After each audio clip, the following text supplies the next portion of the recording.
Hop up on that top step for me. Go ahead and turn and face me. Just let this hang. You're gonna hold it right here. Okay. And when I tell you it's okay, you're just gonna push her off. Who's gonna catch me on the other end? Right, but I'm gonna teach you how to turn around real quick. Okay. So you're gonna be going backwards about a quarter of the line. So when you do it, you're just gonna grab right here, just turn yourself around. It's super easy. Just pull Grab your handles. Just grab the handlebars. Just put one hand over here, one hand over here. Just pull your body around. You ready? I know you're ready for this. Ready? Go for it. Go. There you go. Pull the handlebars and turn yourself around. There you go. Hey, first person, and she did it perfectly. Did it absolutely perfect.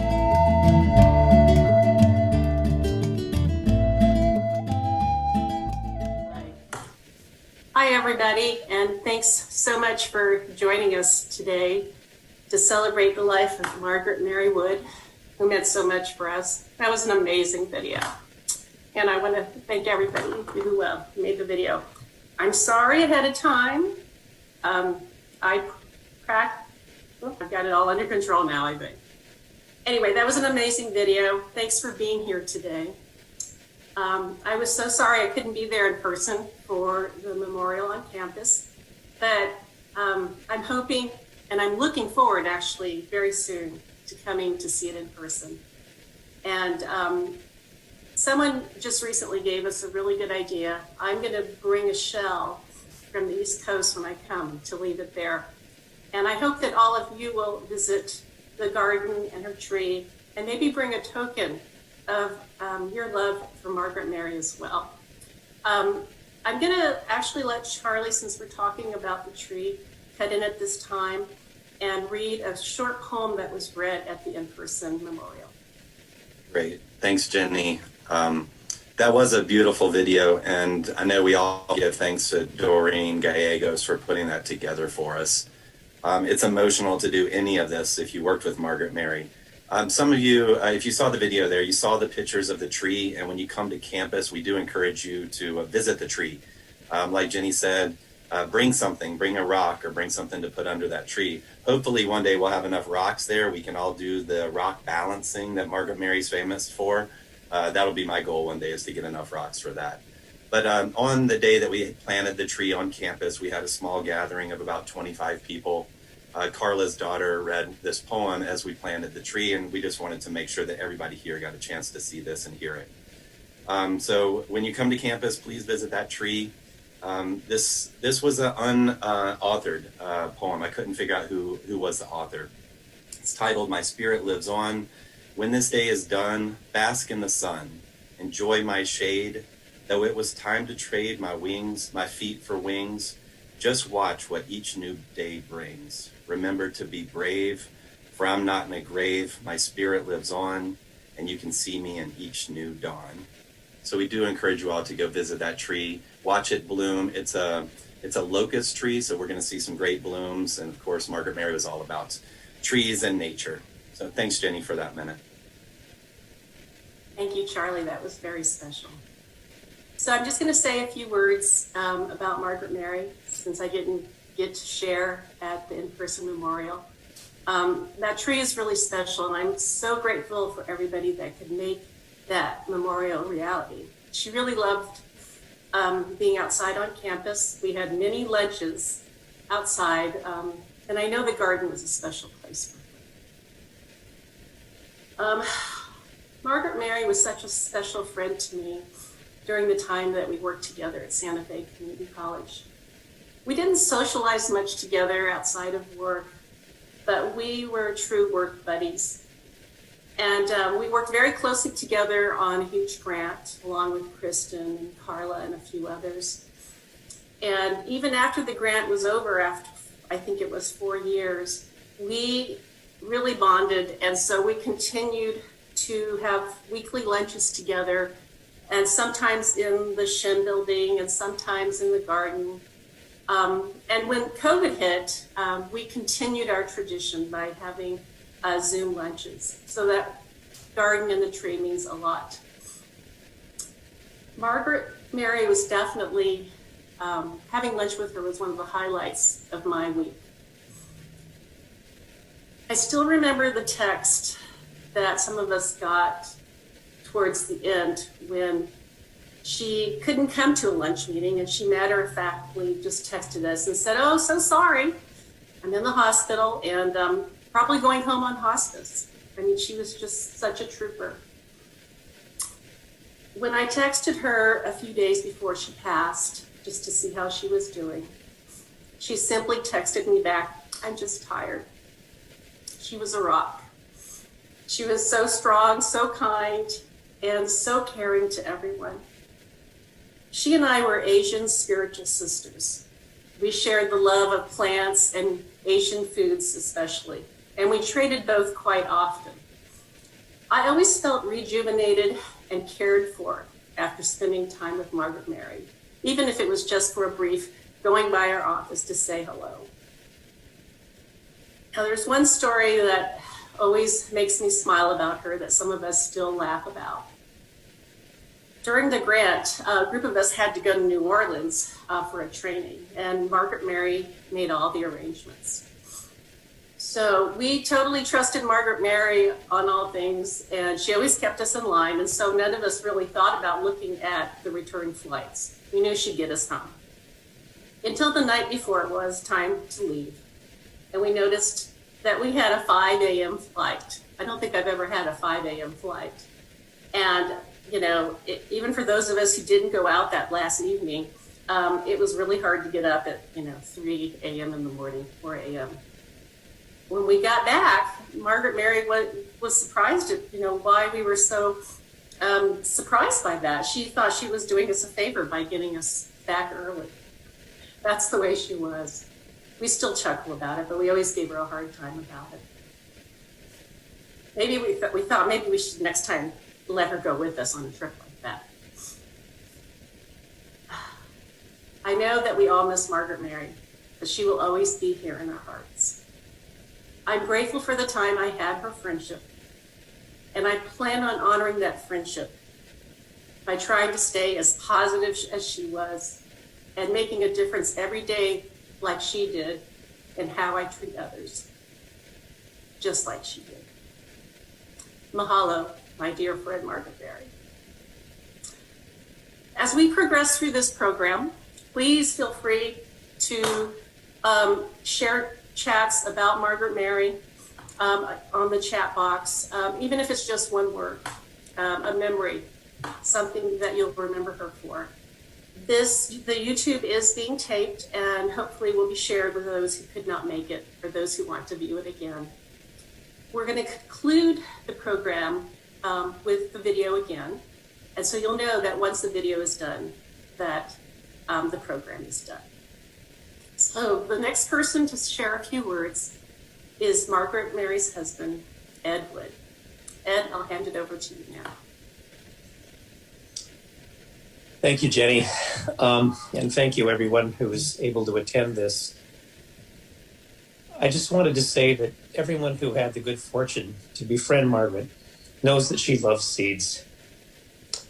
She wanted to learn everything about them. She read numerous seed catalogs, bought copious amounts of seeds, and planted only a small portion of what she purchased because she preferred to save them for some future use or give them away. However, Margaret's greatest talent was probably planting metaphorical seeds. In all her relationships, she planted the seeds of kindness. Sorry.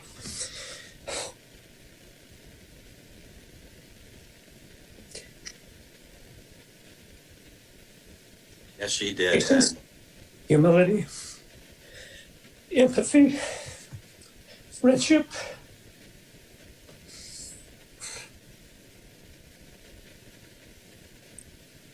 diligence, loyalty, forgiveness, and love. Some of those seeds were planted in fertile soil and bore immediate fruit. Others took longer to germinate. And still others fell on parched earth. But that made no difference to her. She was steadfast in her belief that the effort was worthwhile. Her choice was to work quietly behind the scenes and never seek accolades. No matter how she was suffering personally, she always took time to listen and to care for others. I'm the beneficiary of many of those seeds.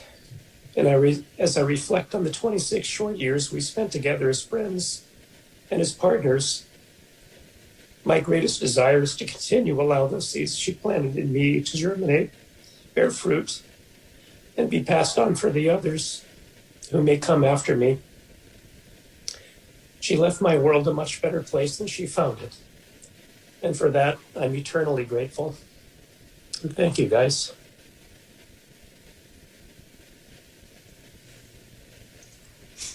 Carla Slint is our next person to share. Hola a todos. Aloha.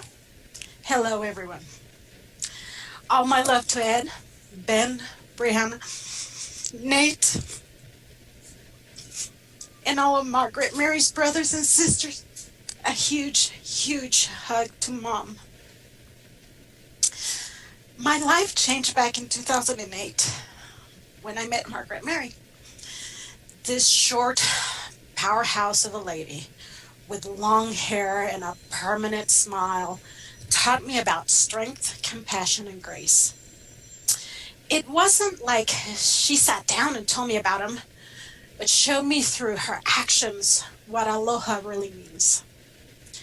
This past April 17th, I had the honor to share with Margaretmary some sweet time, and I want to share with you guys the very last story we laughed about together.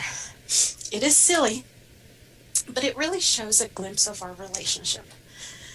This is the short story about the centipede in the Sunpath office. Every morning, Margaretmary and I would get to the office very early. Ed, you would drop her off on the way to work, and so we met together in the morning. We would eat breakfast together and go and get some coffee from Carol. Always saw a few people along the way and talked about what we were doing for dinner that night. That particular day, I remember someone stopped us on the hallway and asked, "Are you sisters?" And we just smiled, and at the same time, in unison, said, "Yes." Then chuckled and then said, "Not by blood, but we're sisters." Kept walking. We got our coffee. Once we got back to the office, somehow Margaretmary stayed behind in the kitchen. This is, and I kept walking. So I walked ahead to open the door, unlock the door of the office, and I had my coffee in hand and the key in the other. I unlocked the door, and this centipede, I swear it was this big, it probably no more than 6 inches long, was rushing through the floor. And I kid you not, he saw that I opened that door, and this centipede V-lined towards our office. So naturally, I screamed. I don't know how I didn't drop my coffee as this monster was coming to get me. I hear Margaretmary from the kitchen, in her little voice, ask me, "Are you all right?" And I just said, probably a little too loud, "Centipede!" And so she started to walk very fast, almost in a little jog towards me. But calmly, she says, "We have to kill it." So here is someone that would have me save spiders and other critters before, now saying we have to kill it. So I was a little perplexed, confused, startled. But at the same time, I started running towards the kitchen. So I passed her by. She stopped and asked, "What are you doing?" So I just said, "To get a knife." I was going to kill the centipede. I was going to do exactly what she just said, and I was not going to ask questions until later. I was already in the kitchen, and I hear, No. If we cut it, we will have 2 centipedes. We need to smash this thing." So I stopped, and I kind of turned back and kind of poked, out of the kitchen. At this time, she was close to the centipede, but not very close. She was definitely keeping an eye to our new unwelcome friend. If you knew Margaretmary, you know that we do not kill bugs. Well, except for aphids and now centipedes. So she asked me, she goes, go get something flat. I was not wearing my boots at that date, so I'm sure I looked confused. Started to look around, and the only thing I could find was this super heavy tea kettle that we had in our office area as decoration, probably because of the weight. I'm not sure if it was silver or stainless steel, but the thing is super heavy and has a somewhat bottom, flat bottom. I picked it up almost jokingly and showed it to her, and she said, perfect. So now we had to get close enough to smash the centipede. I took the first blow, which killed it. I'm sure it did. I could still hear the crunch. But then she took it from me, this tea kettle, and really killed it. I've never seen Margaretmary go at a bug in this way. So some centipede juice was present. He was dead. So mission accomplished. Now we had to scrape it from the carpet. I go and get a piece of cardboard that I found. And again, naturally, I was just going to put it in the trash bin, right? I was just, going, ugh. And she goes, no, this is a no-no. Margaretmary looked at me like I was insane putting those remains in the trash bin. I knew it was not coming back from its current state. But she said, this is what she said, it needs a proper burial. What? Yes, we need to dispose of it properly. Get it back to the earth that it came from. Some students were already gathering, keeping their distance. I'm sure they thought these two ladies were crazy. I finished scraping, it with the cardboard, and both of us walked side by side. We even locked arms, I was carrying the remains of the centipede on this cardboard. You can imagine. We went out to the courtyard, and I asked, very nonchalantly, if she wanted to say something about the centipede. So we chuckled a bit. We looked at each other. We both knew we had to look, silly as we were doing this. She shook her head at me and said, no words. So I had the cardboard, so she grabbed the other side of the cardboard. So now we both are holding this cardboard. We flicked it out into the yard, in the courtyard. And I said, be free. And we laughed again, turned around, and went back to the office like nothing had happened. Later on, someone from the adult education team came to ask if we were okay. He looked genuinely concerned. I think we lost face a little bit that day with that team. But this is our story of the centipede in the Sunpath office. I'm grateful for all these stories I shared with her, for learning so much about plants and even Banner, but most of all for the day-to-day little things that we shared. We shared a lot of recipes. We shared pictures of horses via text, flowers, and she talked a lot about her family. And I am thankful that she confided in me and that she shared those moments with me. So aloha mahalo, Margaretmary. Thanks, Carla. I'll see you again, my friend. And until then, I will share sunsets with you in my heart. Nos vemos prontos. Thanks, Carla. Our next speaker is Kristin Krill. Hey everybody, thanks for joining us today. I said this recently at the tree planting, and I think it's worth saying again. If ever there was an angel in this world, it would be Margaretmary Woodd. I had the good fortune of hiring Margaretmary, who was a student employee at the time, into her first full-time staff position at Santa Fe Community College 9 years ago. And we ended up working together for the 7 years that followed. About a year after I hired Margaretmary, she was diagnosed, and as I understand it, for a second time with stage 4 breast cancer that had metastasized throughout her body. And when she told me this, I thought that she probably had a year or two to live. At the time, and we really didn't know each other very well, was just at the beginning of what some might call a midlife crisis. Which involved divorce and heartbreak, adjusting to the life as a single parent, and soon to follow the decline and passing away of my father. Together, we navigated some of the most challenging and painful personal experiences that life offers.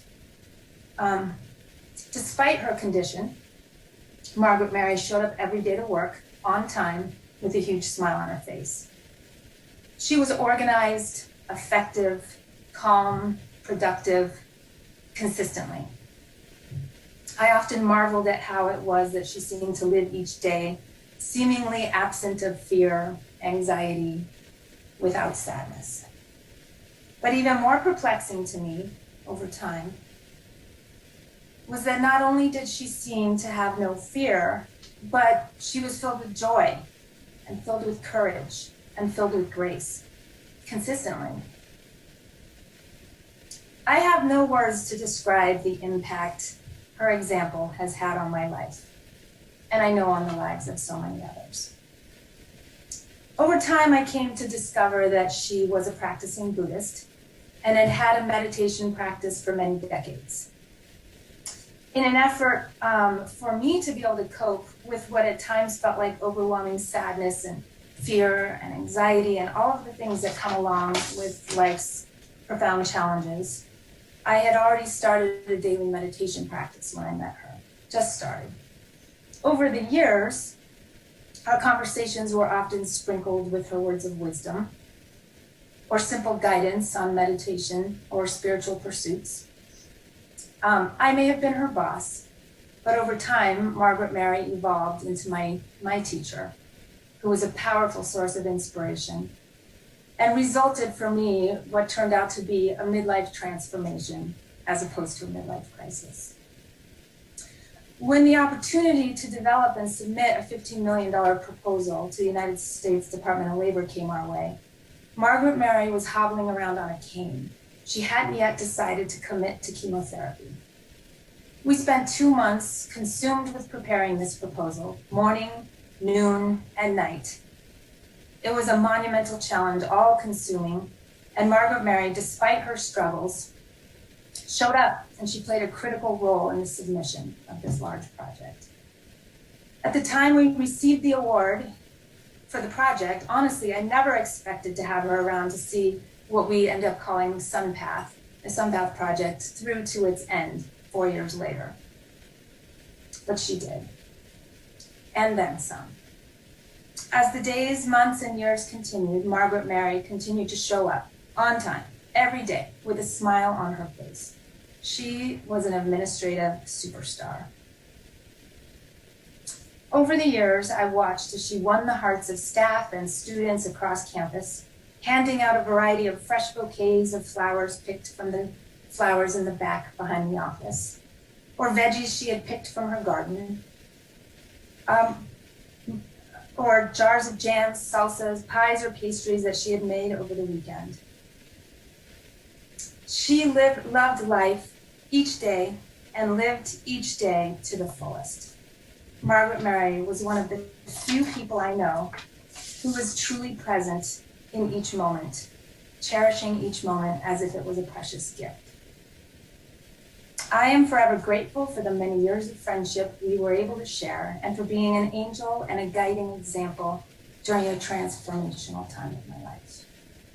Over the years, as Jenny mentioned, the group of us met every Wednesday, and over the pandemic, these became Zoom lunches.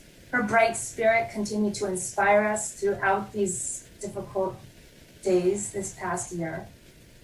When I saw her a week before she died, I asked if she had any fear. With a twinkle in her eye and a smile on her face, she said no, but instead that she was curious about the next phase of her journey. So Margaretmary embodied the spirit and the teachings of the Buddha, a Bodhisattva, in the way I hadn't really experienced before. I'd like to read a brief teaching from the Buddhist teacher, Thich Nhat Hanh, that seems worthy of consideration for all of us that will remember her. This body of mine will disintegrate, but my actions continue. In my daily life, I always practice to see my continuation all around me. We don't need to wait until the total dissolution of this body to continue. We continue in every moment. If you think that I'm only this body, then you have not truly seen me. When you look at my friends, you see my continuation. When you see someone walking with mindfulness and with compassion, you know he is my continuation. I don't see why we have to say I will die, because I already see myself in you, in other people, and in the future. Thich Nhat Hanh. So after she died, we gathered to plant a locust tree in the culinary garden. Below the tree is a plaque with a quote from the Buddha, and it says, "Radiate boundless love towards the entire world." That was Margaretmary. And although I miss my friend a whole lot, I know her example continues her by inspiring all of us whose lives she touched. Thank you so much.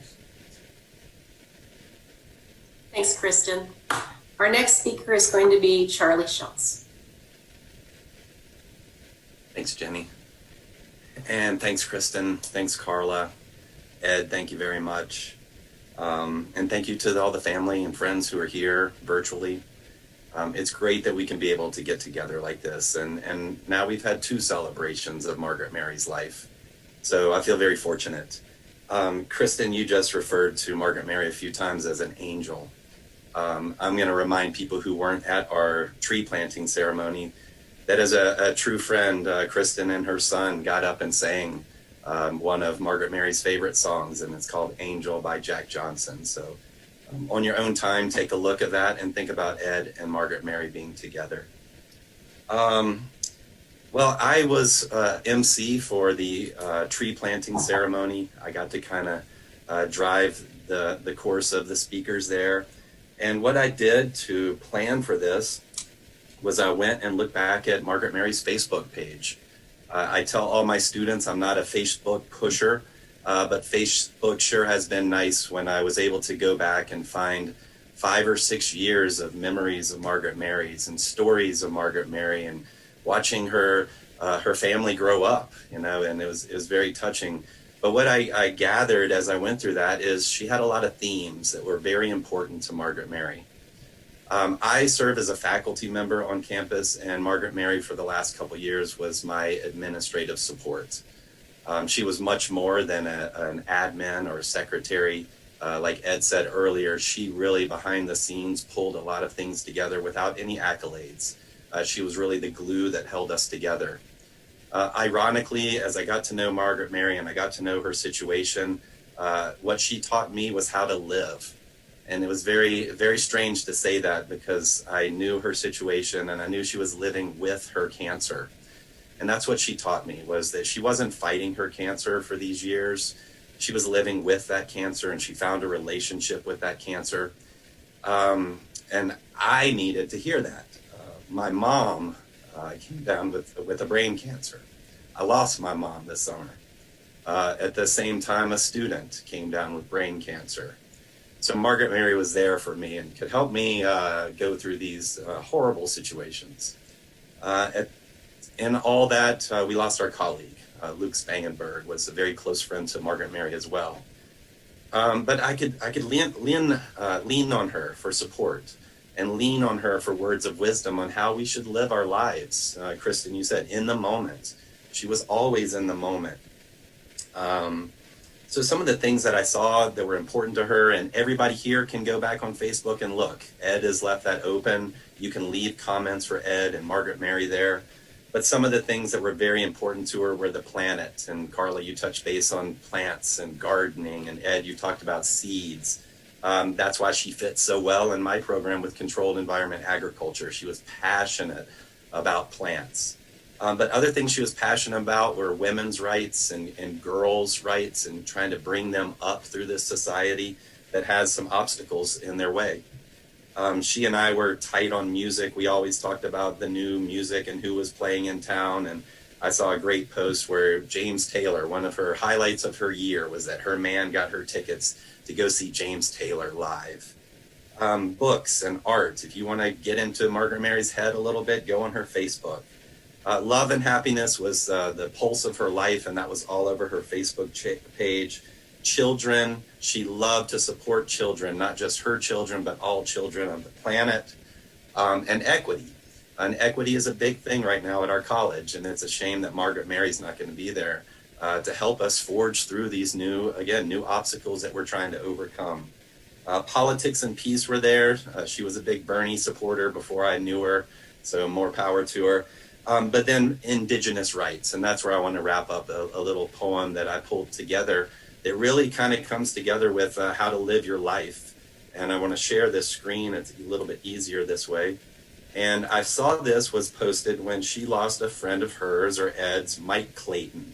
Okay, I didn't know Mike whatsoever, but she put this on her Facebook page. I felt that if she took the time to put something on Facebook, it was really important to her.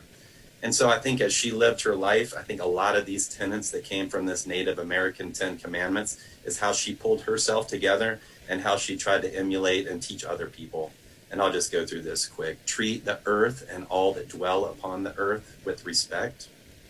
Remain close to the Great Spirit, whatever you may call that spirit. Show great respect for your fellow beings. My opinion, she put herself as an equal to everybody. Work together for the benefit of all humankind. Give assistance and kindness wherever is needed. Do what you know to be right. Look after the well-being of mind and body. She did that through decades of fighting with cancers. Dedicate a share of your efforts to the greater good. Be truthful and honest at all times, and take full responsibility of your actions. Again, Margaretmary taught me how to live. This is just a small sample of what she lived every day and what I'll take home for it. I hope to see many of you in the gardens moving forward as we get back to campus. If you're not on campus, please show up on campus sometime. Find one of us that's involved in this, and we'd be happy to walk you over there. Otherwise, I look forward to seeing you all there during lunches. And if not that, come over to my greenhouse. We've got a lot of seeds started that Margaretmary left us, and soon we'll have flowers and fruits and vegetables that came from Margaretmary. All right, so don't be shy. And thank you again for giving me the time to share that.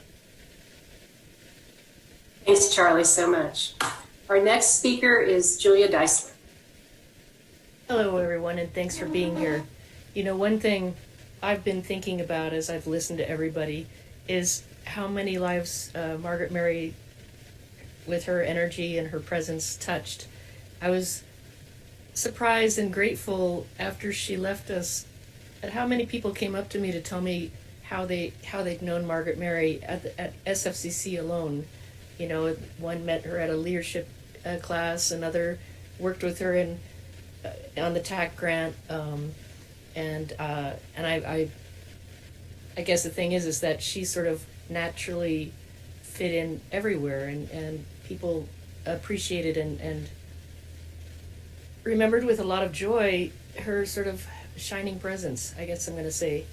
And I had that sort of experience too when I first met her, when she was housed for a brief time in liberal arts.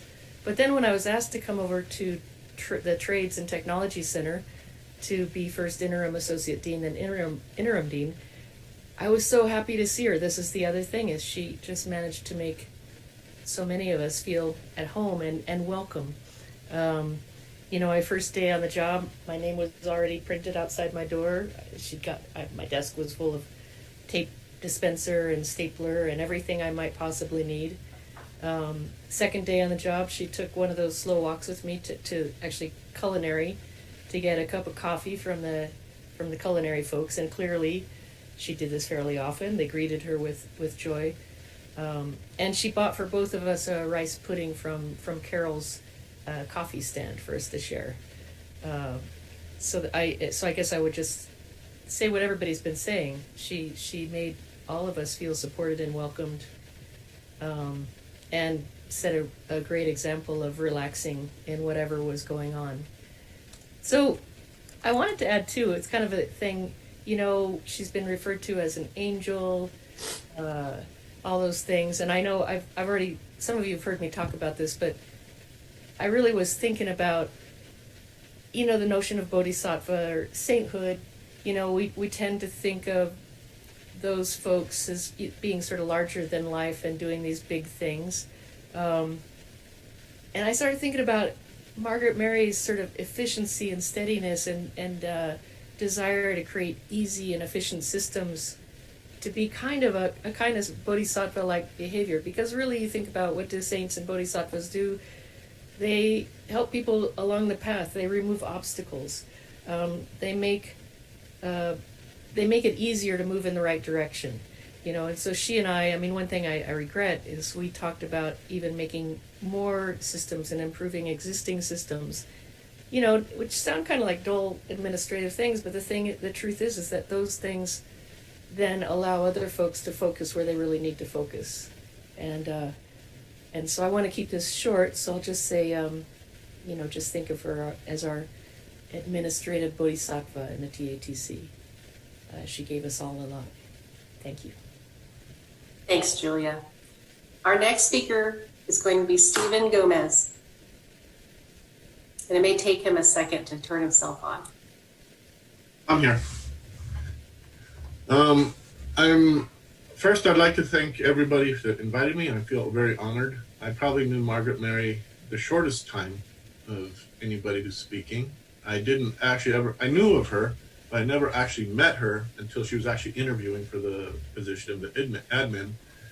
And I was in that meeting for like maybe 10 minutes, and I said, this is the person we need. And then I didn't really meet her much after that until she started the job.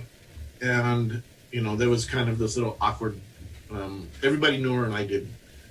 And so we started talking, and then I found out she was from Hawaii. And I just offhand mentioned, I'd like to go back and get some assignment at Zippy's. And all of a sudden we were buddies, because she knew exactly what I was talking about.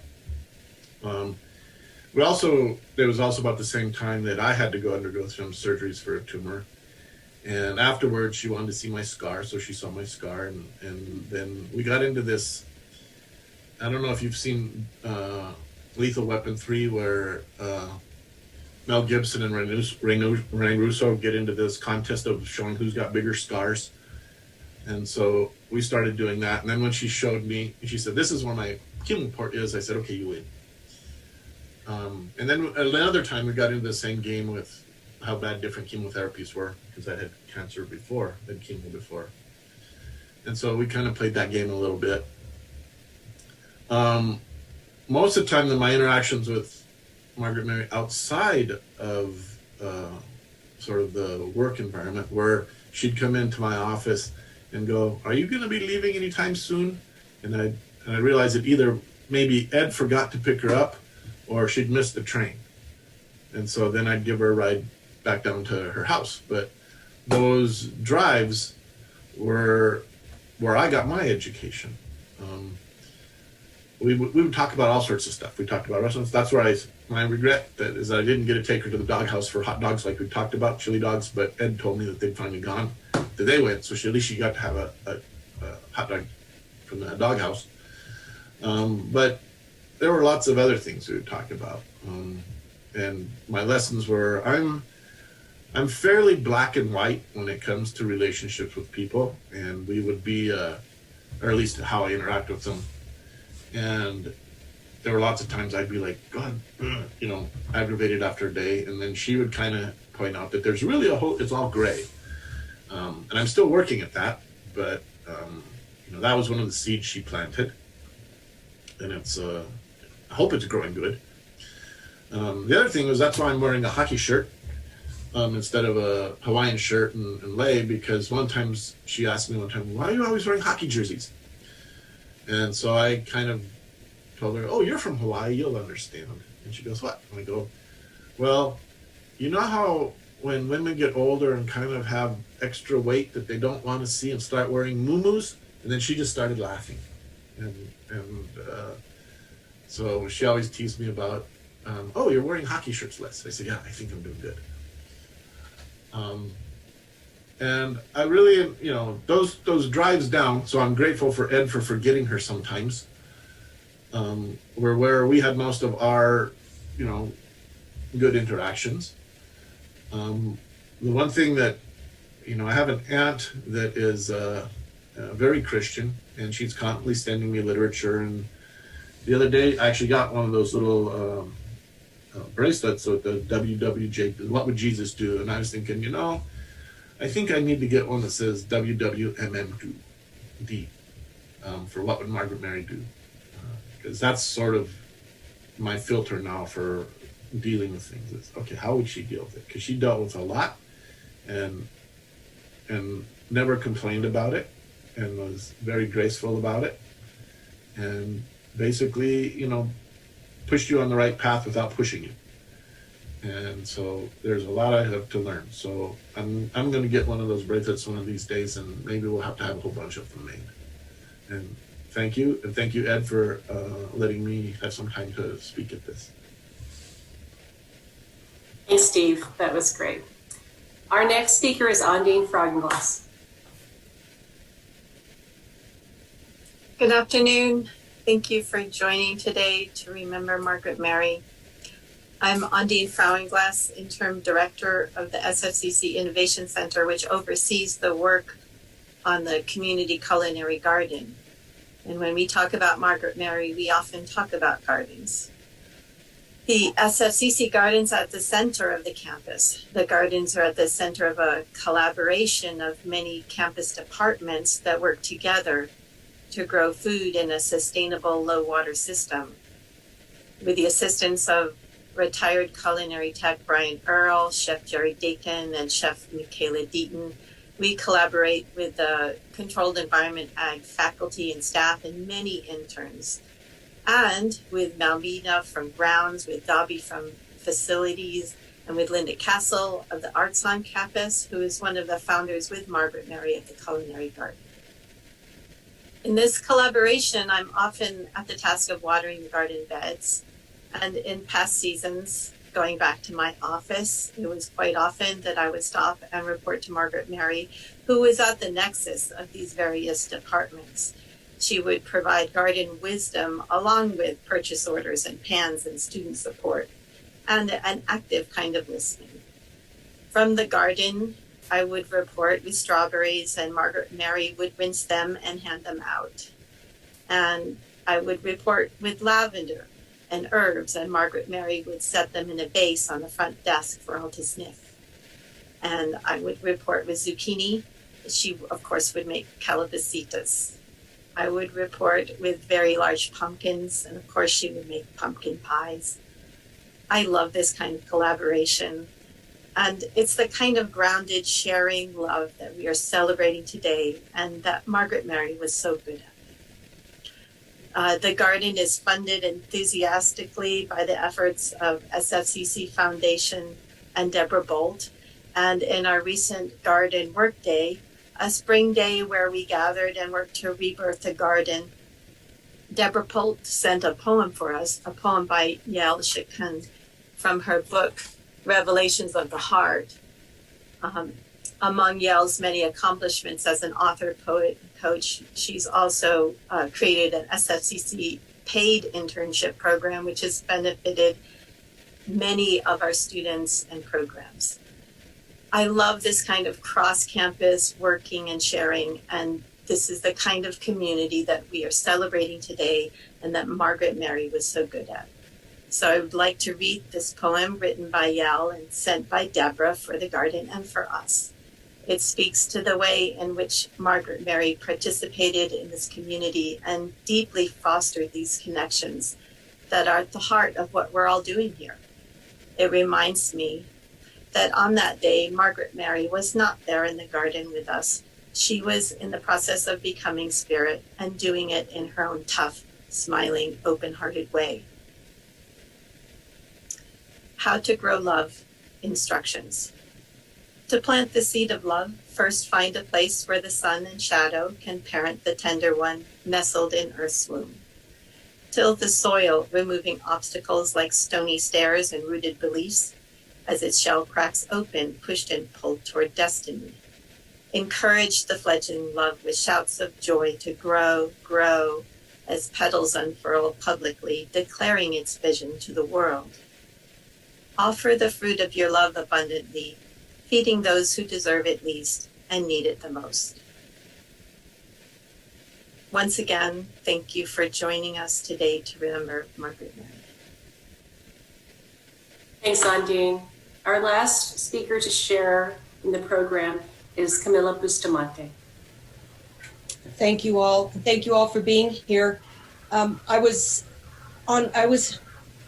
Margaretmary's last supervisor, and I was blessed to work with Margaretmary. She was absolutely brilliant, as everyone has shared. And one thing that I was so grateful to have had the opportunity to share with her was that I know that I am a better person for having known her. So now I will read a poem that she and Ed picked out. And I will share my screen. The poem: do not stand at my grave and weep. I am not there. I do not sleep. I am 1,000 winds that blow. I am the diamond glints on snow. I am the sunlight on ripened grain. I am the gentle autumn rain. When you awaken in the morning's hush, I am the swift, uplifting rush of quiet birds in circled flight. I am the soft stars that shine at night. Do not stand at my grave and cry. I am not there. I did not die.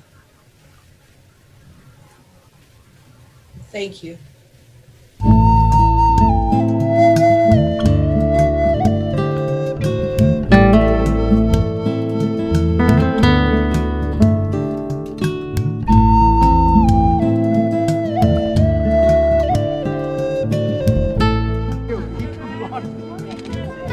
Thank you. You're welcome. You're welcome.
right, let's go, buddy. I like it.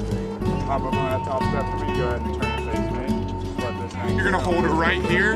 Okay. And when I tell you it's okay, you're just gonna push her off.